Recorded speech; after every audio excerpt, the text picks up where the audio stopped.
Good morning, afternoon, or evening, and welcome to Nancy Drew, The Secret of the Old Clock.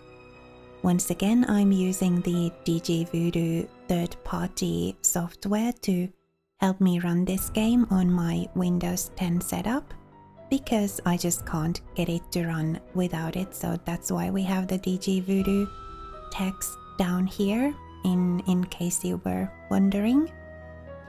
Before we jump into the game, I just want to go into here and check that there isn't anything new. So notebook, journal, and notes, just like before. Toolbox, just like before. It's going to be divided into different tabs. Exit button, saving and loading, second chances, just like before. And in this game, you actually go to Nancy's father for hints. So that'll be interesting.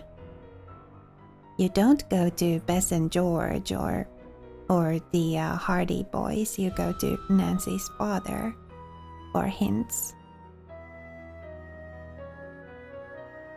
And there's no cell phone, there's just the journal and task list. No cell phone, no internet. Alright. Let's get into it. Welcome to my latest case, The Secret of the Old Clock. To start, choose Junior or Senior Detective. If you're new to adventure games or need some help, click on Tutorials. Junior Detective is plenty challenging enough for me. The year, 1930. The place, the road to Titusville, where we find Nancy Drew behind the wheel of her blue roadster, pondering this question. Why did Emily Crandall, a girl whom Nancy knows only through their mutual friend Helen Corning, ask Nancy to drive all the way out to the Lilac Inn to see her? Does it have something to do with the fact that Emily's mother died barely a month earlier, leaving Emily to run the restaurant with only her guardian to help her? And more important, why, when she called, did Emily sound so desperate? The spunky teenager turns off the main road, blissfully unaware that Emily isn't all that awaits her at the end of the driveway. No, Nancy Drew is about to get her first taste of the mystery, intrigue, and adventure that are to become her destiny. Ooh. Oh. So, are we going to actually need money in this game then? Interesting. And here we have the map. We've got the general store, Blenheim Nursery, the Lilac Inn, which is like, apparently, is that where we're staying or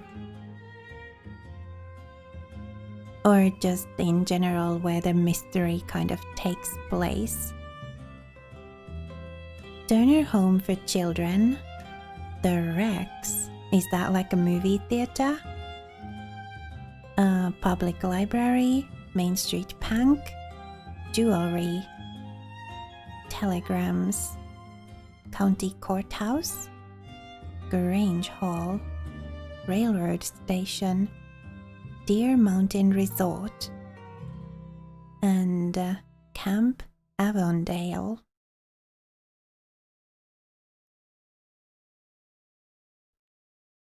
Okay. Well, is there anything for us to look at on this screen? We can look at the car. I should talk to Emily before I go anywhere. Oh, I just thought we could look at if we've got anything in the car or something, but I guess the car is just for going somewhere.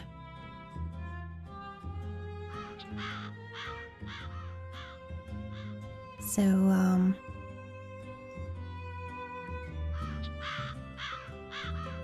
are we just going to go in? I guess so, right? Oh, there's a payphone. Interesting. Drop a nickel into the slot, please. I don't really know who to call at this point, so I'm not going to waste the money.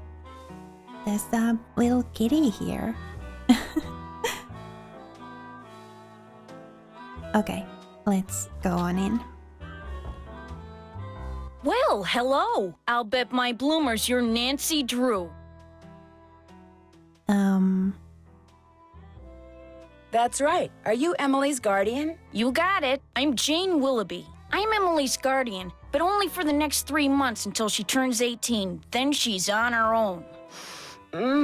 It smells like someone's been baking pies. Pies are the Lilac Inn specialty. We get orders from all over. Oh, that reminds me, your father called. You're supposed to call him. You can use the coin phone on the porch. Emily didn't say anything about you coming until just this morning. She didn't? Don't get me wrong, she can invite anybody here she wants. It's just that she's gotten so darn forgetful lately. Is she all right? Well, now, that's hard to say. She misses her mom, that's for sure. So do I. Gloria and me, we were best friends, you know? The two of us ran this swell little dress shop over in Capital City. But then she got hitched and I didn't. And the next thing I know, she's writing me saying it would sure take a load off her mind if I could take care of her little girl should something ever happen to her. It was nice of you to say yes. I couldn't say no. I mean, what are best friends for? I just wish I knew how to help Emily. You make it sound like she's in some kind of trouble. She's been acting so... Look, go talk to her. She probably just needs to spend some time with a bear cat like you instead of some dumb Dora like me. Go on up, she's in her room. Just make like a Boy Scout and be prepared.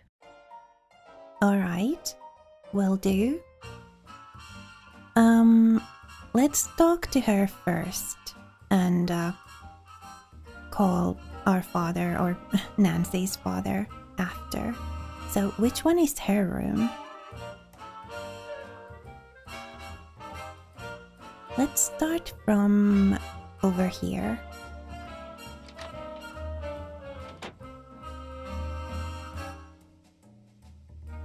Oh, is this it? Nancy, hi. Welcome to the Lilac Inn. Oh, and before I forget, thank you for that nice note you sent me when Mom died. It meant a lot to me. Well, I lost my mom too, years ago. I kind of know how you feel. You and I may not be best friends or anything, but you're still one of the nicest people I know. Well, thank you. That's why I'm hoping you'll do me a favor, a big favor. You and your dad? What kind of favor? Shh! What's wrong? I thought I heard something. Your father has a safe, right? You need to put something in a safe? See this jewelry? I'd like you to take it home with you and put it in your father's safe.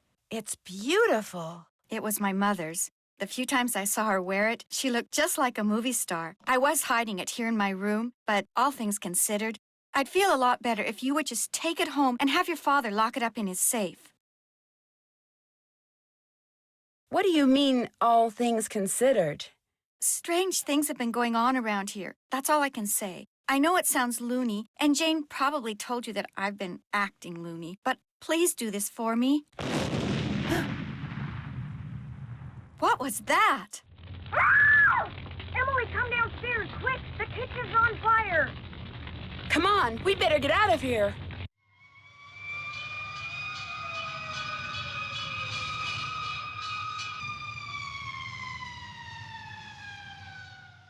This is horrible, just horrible.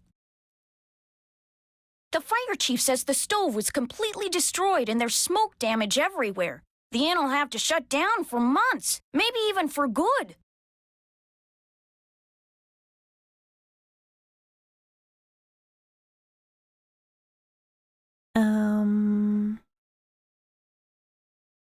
Does he know what caused the explosion? It looked to him like one of the burners on the stove had been left on. The flame either went out or was never lit, but anyway, something made a spark, and boom. He said insurance companies are very reluctant to pay out when things look hinky, and that's when times are good. Where did Emily go? She was right here. Emily was the last person to use the stove. Like I said, she's been real forgetful lately. I think she's pretty upset. But it's not her fault. What with her mom passing away barely a month ago, and me showing up, this total stranger who doesn't know the first thing about kids or running a restaurant, and her trying to do everything all by herself. It's just too much, that's all. Who wouldn't go a little off their nut? I better get that. The line to the regular phone got burned up in the fire, so now the only phone we got is the coin phone on the porch. Excuse me. Oh, no! Emily? Was the fire a distraction? Are her jewels gone? My mother's jewelry! It's gone! Someone must have stolen it while we were all downstairs. I knew something like this was going to happen. I just knew it. You mean this sort of thing has happened before? Yes. No. I'd rather not say, but I will say this. I did not leave the stove on. That fire was not my fault. Oh, what am I going to do? Without that jewelry, I don't have a prayer of paying for a new stove, and without a stove, I'll have to sell the inn, and if I lose the inn... I wish Mom were still here. I wish Josiah Crowley had left us the money like he always said he was going to. That's what I wish. Who's Josiah Crowley? He was this old man that lived next door. He died last year. He spent most of his time here at the inn, and he led my mom and me to believe that he'd left a lot of money for us in his will. He gave us a clock, and afterwards, he'd always point to it and get this little twinkle in his eye and say, "Time will tell." But when they finally found his will, he didn't leave us a penny.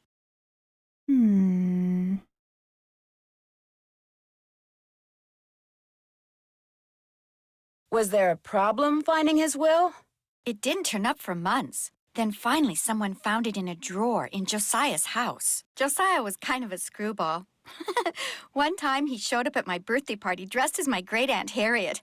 I didn't know it was really him until 2 days later. Anyway, he had all these weird hobbies, and he always thought it would be really keen to read minds. Josiah invited Richard Topham to move in so Topham could help him develop his paranormal powers right there in his house. Josiah was a sweet old man, and I do miss him. And he was free to give his money to whomever he wanted.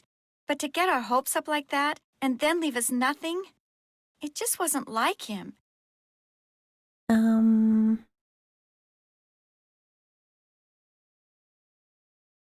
Where is Richard Topham now?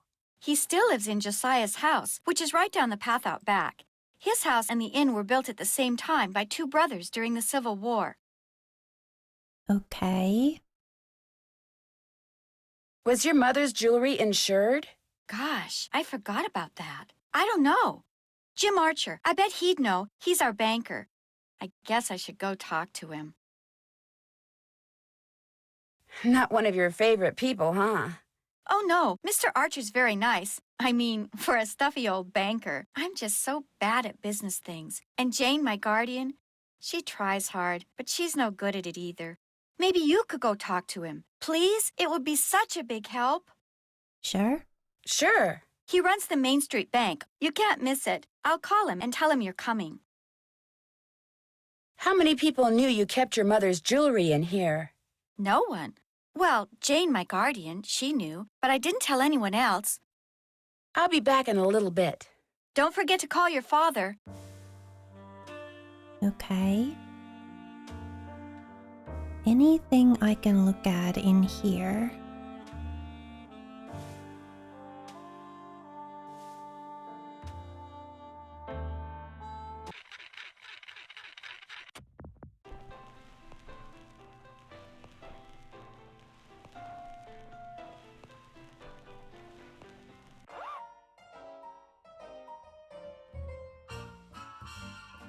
Can't look in the drawers or anything. What's this? The rubaiyat. Oh.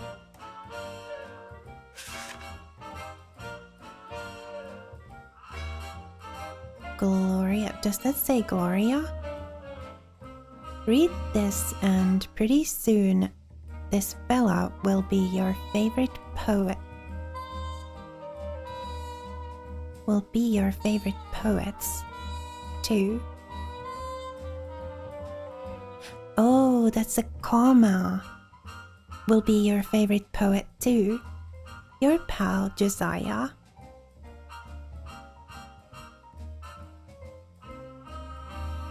So that's all we were meant to learn from here, okay?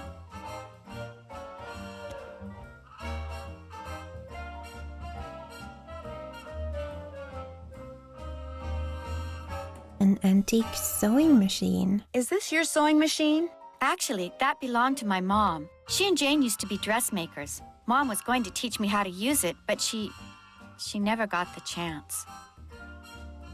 Aww.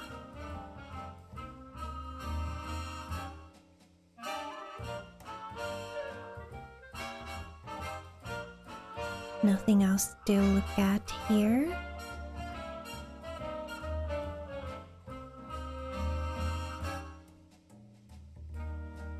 It's kind of neat how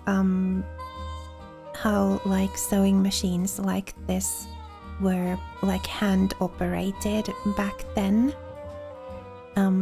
It is a bit of a shame to be so reliant on electricity these days and like so basically lost if your electricity goes out for like any kind of a longer stretch of time.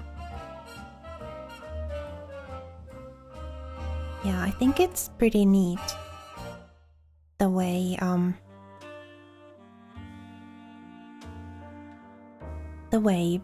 this sewing machine, for example, operated without having to be connected to the electrical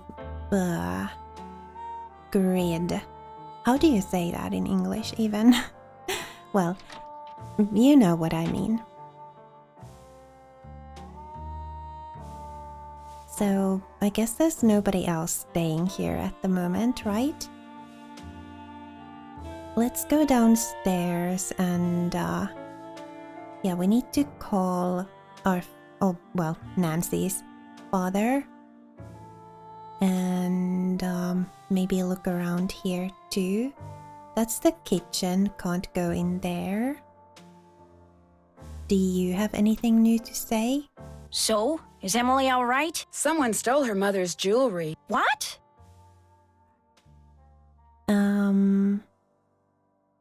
She was showing it to me just before the explosion. Now it's gone.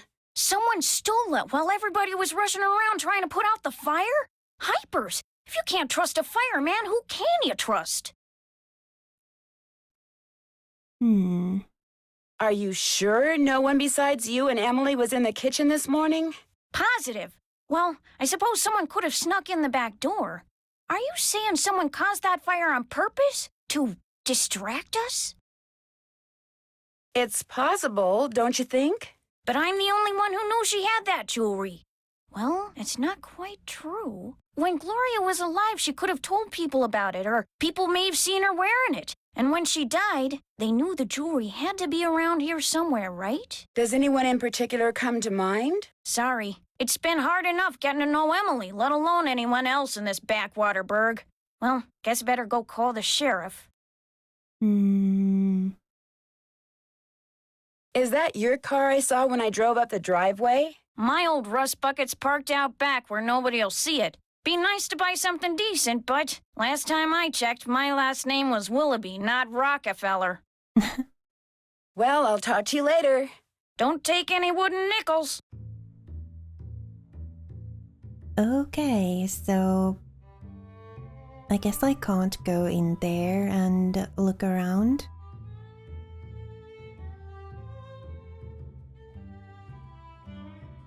I can go in here though.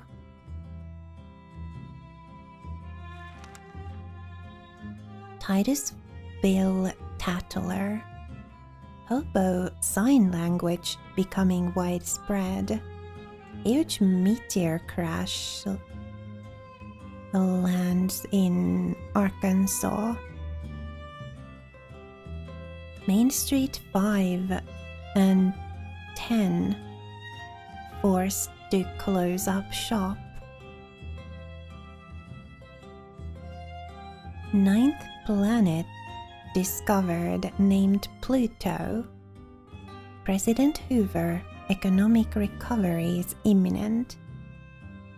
Radio seen as one of the biggest branches of the show business.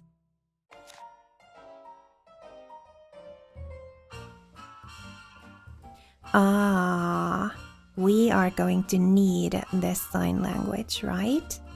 So the kitty cat means a kind woman lives here. As the number of homeless men drifting from town to town looking for handouts increases with hard times, so does the use of the peculiar signs and symbols they have developed to communicate with each other. To see these hobo symbols in action, you may well need to look no further than your own backyard. For example, is there a circle with an arrow coming out the side, drawn in chalk or coal on a nearby sidewalk? It means that a hobo is telling his fellow vagrants to go this way. If the arrow is drawn through the circle, then he's telling fellow vagrants to not go this way.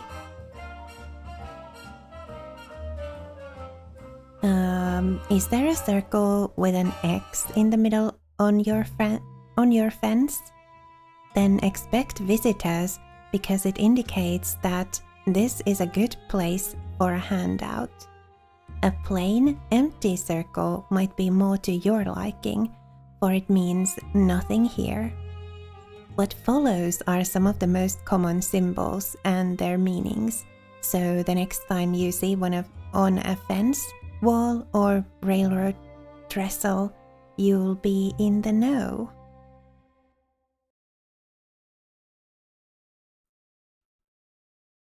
Okay, so once I discover like a use for these symbols, where we need them and stuff, I will try to remember that this is here, that we can go look them up here.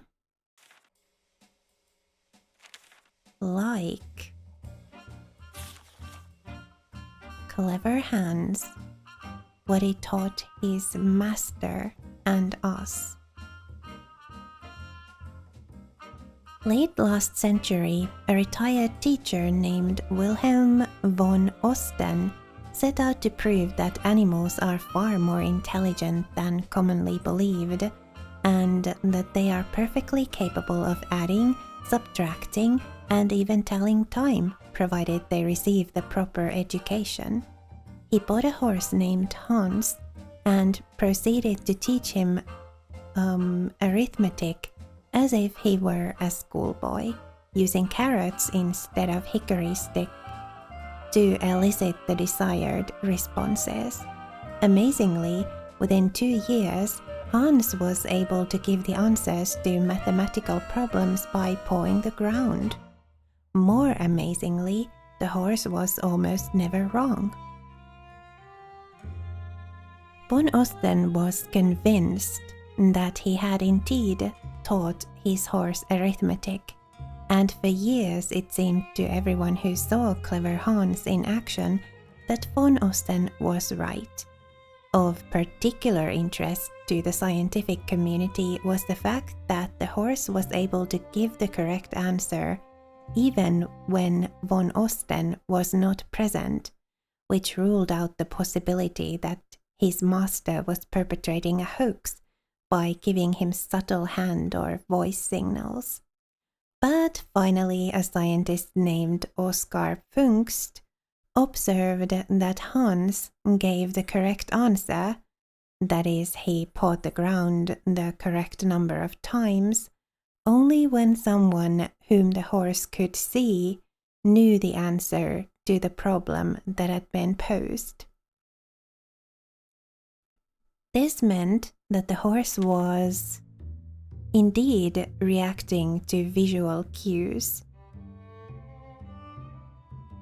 Eventually, Funkst proved that Hans's cleverness lay not in his math skills, but in his uncanny ability to perceive tiny, involuntary body movements.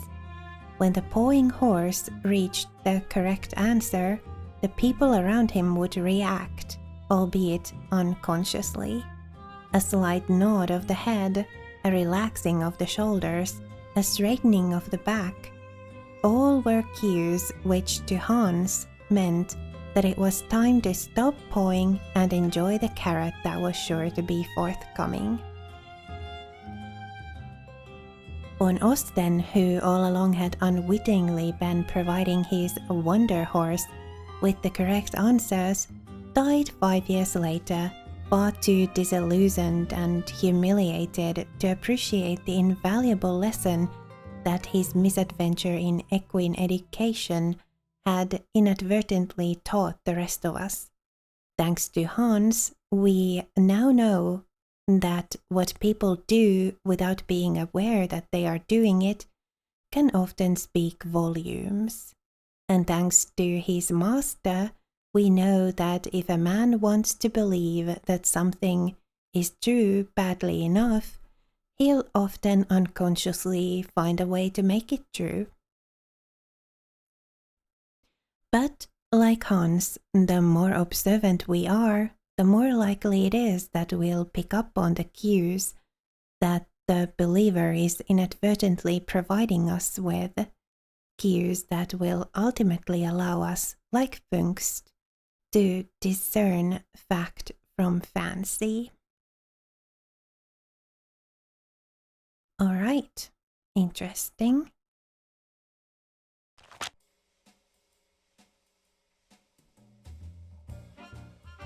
Nothing else we can interact with here. And yeah, the important thing is this newspaper. And the symbols.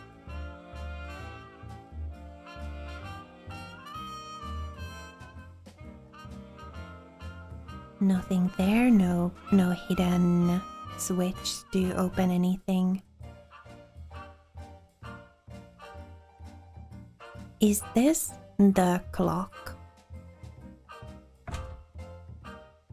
Oh, hi. Looks like I need to get the bird from one side to the other. Okay. So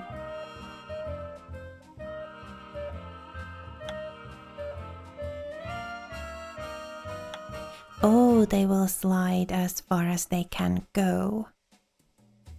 Okay, good to know. Oh, and I can slide that upwards too. Alright. So that can't be... I can't slide that down. No. And this can't be moved at all? No, this can be moved. Okay, okay.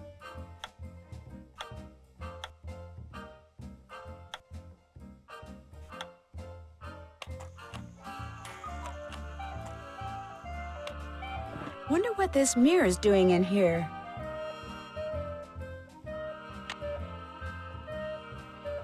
Okay, so we got a mirror.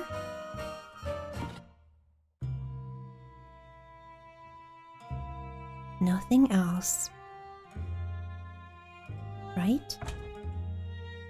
I mean, this is all done. There's nothing more to be gained. Or like nothing to be gained by redoing it, right?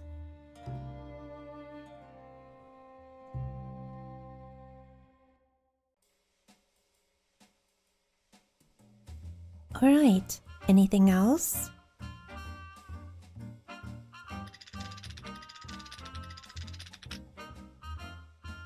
Bart Bounce, a game based upon A Midsummer Night's Dream, a play by William Shakespeare. Do Shakespeare proud by using the arrows to move each man to the woman with whom he belongs. Remember, love is never easy. Whenever you move someone, he will keep going until he hits an obstacle, another character, or the end of the row. So plan ahead. 5 cents per game.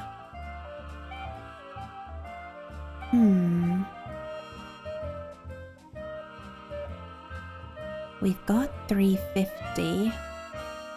I kind of almost want to save the game and then reload if or when I lose, so that I don't waste money, so that I don't have to spend more money than I absolutely have to. I'm not going to play that yet. We'll see. When. We'll probably have to do it at some point. But,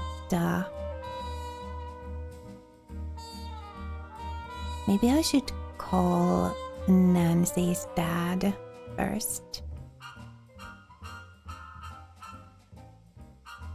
Let's go do that.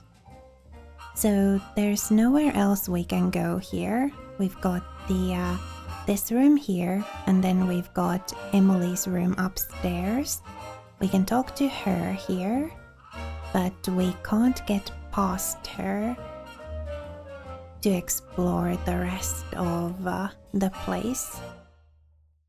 And then there was nothing here that I can see. So yeah, let's go call Nancy's dad.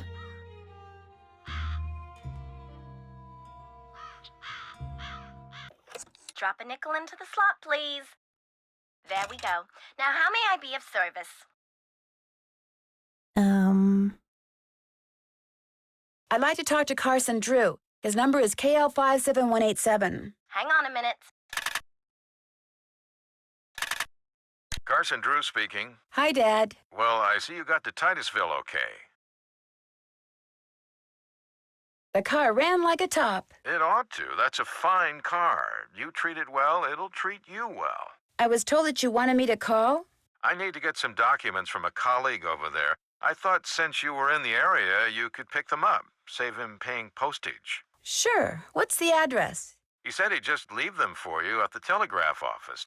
Just drive into town and look for Tubby Telegrams. He said you can't miss it. Will do. These papers are extremely important, Nancy. I will pick them up, Dad. Good. Remember, watch your gas gauge and get gas when you're low so you don't run out. And try to avoid potholes. The more you hit, the likely it is you'll wind up with a flat. Yes, Dad. And if you do get a flat, take it off and put on your spare, and then head straight to a gas station and get it fixed. Yes, Dad. All right, lecture over. Have you found out why Miss Crandall asked you to visit?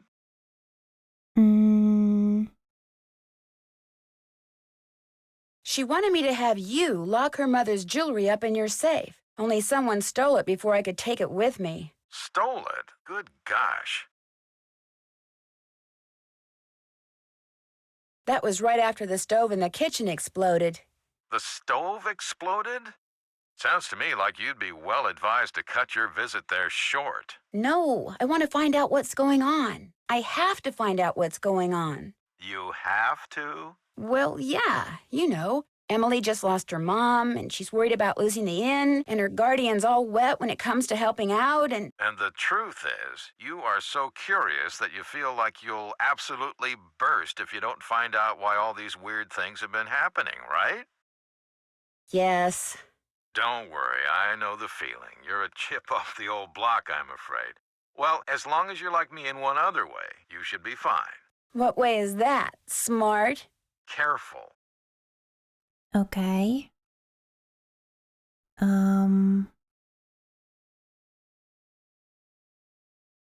If somebody says they're going to leave you something in their will and then doesn't, is there anything you can do about it? Not a thing. Whatever's in writing is the only thing that counts, unless, of course, the will was tampered with or forged, and you can prove it. If not, you're out of luck. Why do you ask? Emily's neighbor, Josiah Crowley, told her and her mom that they were going to inherit part of his estate. But when he died, his will left everything to this ESP expert named Richard Topham. That's too bad, but this Crowley fellow was free to leave whatever he wanted to whomever he wanted, I'm afraid. People do change their minds, you know. I met Emily's guardian, Jane. What does a guardian do, anyway? A guardian is pretty much a surrogate parent. Jane is legally responsible for Emily's physical and financial well-being. Jane doesn't strike me as being the parental type. In fact, I get the impression she's in way over her head. Fortunately for her, it's not forever. Most guardianships end when the ward turns 18. And then both Jane and Emily will be free to do whatever they please.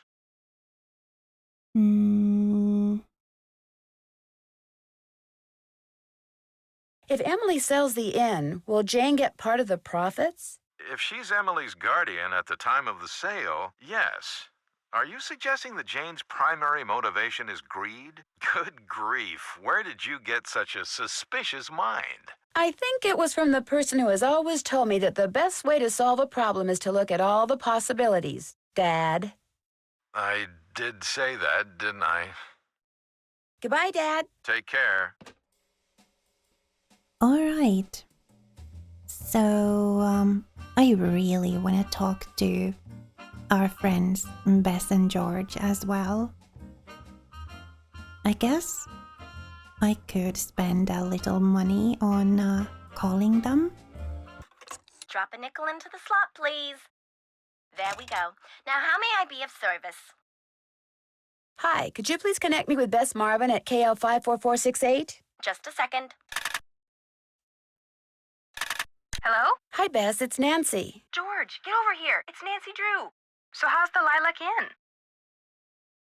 A little strange. Why? Because of Emily? Well, yes. Hi, Nancy. Is that you, George? Ouch, that's my foot. Well, move over. I can't hear. You move over. Then I can't hear. Look, just hold the phone like this, okay? There. Can you hear us? I can hear you fine. It would be so nice to have two phones in this house. We don't even have a telephone at our house. So quit griping. So Nancy, what's the scoop? Well, I talked to Emily Crandall. Bess was telling me that you don't really know her that well. Bess and I just know her through Helen Corning. The last time I saw her was at Helen's 15th birthday party. I saw her last year at Helen's recital. Hello? Is someone on the line? Hello? We're on the line, Mrs. Farthingham. Well, get off. I need to make a call. But we just got on. Then it should be no problem for you to get off. Just give us one more minute, Mrs. Farthingham, please. Oh, all right. You have 1 more minute. Go on, Nancy. What were you saying? Just that I... Shh. Wait a minute. Mrs. Farthingham, would you mind hanging up? All clear. Oh, how I wish we didn't have to share a phone line with her. Just be grateful you have a phone, Bess. Some jewels were stolen out of Emily's room this morning at the same time that a fire destroyed the stove in the kitchen. Destroyed the stove? You mean they can't bake any more cherry pies? Not for a while. Emily's worried that she may have to sell the inn. Is that bad? I mean, she's only 17.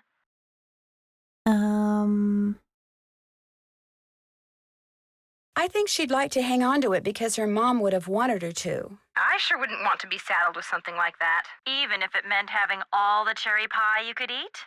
I hadn't thought of it that way. Helping run the inn is all she's ever known. Are you girls still on the line? We're not done talking yet. Well, I've been patient long enough. You girls get off right now. But Right now, or the next call I make will be to your father. We gotta go, Nancy. That's all right. I'll call you later. And I'll thank you not to listen in. Oh, don't worry, Mrs. Farthingham. Only nosy busybodies listen in on other people's phone calls. Yes, well, hang up and be quick about it. Bye, Nancy. Talk to you soon. Okay, so that's weird. Well, I guess we need to go visit the bank and the telegraph place.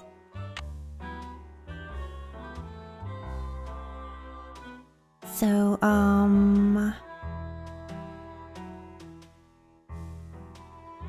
and the jewelry place, maybe? Well, the bank and the jewelry place are kind of right next to each other there, so that'll be convenient. And the telegrams is right there. I don't think we have any business anywhere else at the moment. But I think I'll end this episode here. We've kind of gotten to know the case of the mysterious will problem, and the clock and the stolen jewels and yeah. So we've kind of gotten the lay of the land here at the inn. And then in the next episode, I guess we'll go see these places in town and maybe talk to some people at the jewelry place and at the bank and at the telegram place. And then we'll see what happens next. But yeah, this is where we'll be starting from, or like what we'll be starting with in the next episode. And I didn't see any quick travel method on the map there, so I guess our way to get around is by car. Guess we have to go into our car and then go places. I guess, can we look around here?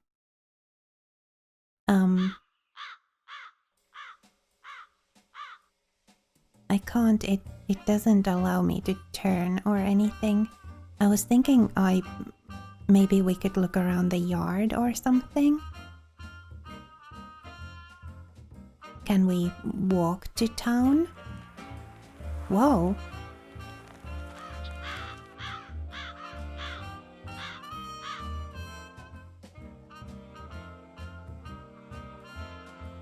Should I have been able to catch that?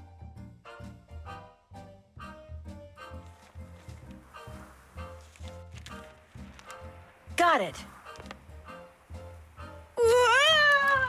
Uh-oh.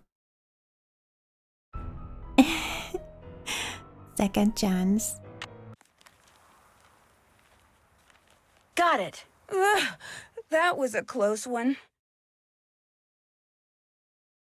She says she got it. But we don't have anything here.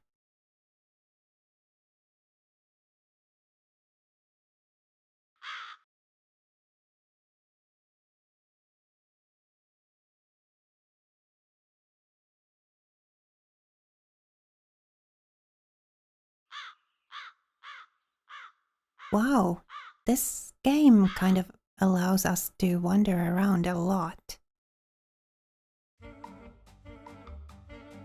Does it show us where we are on the map?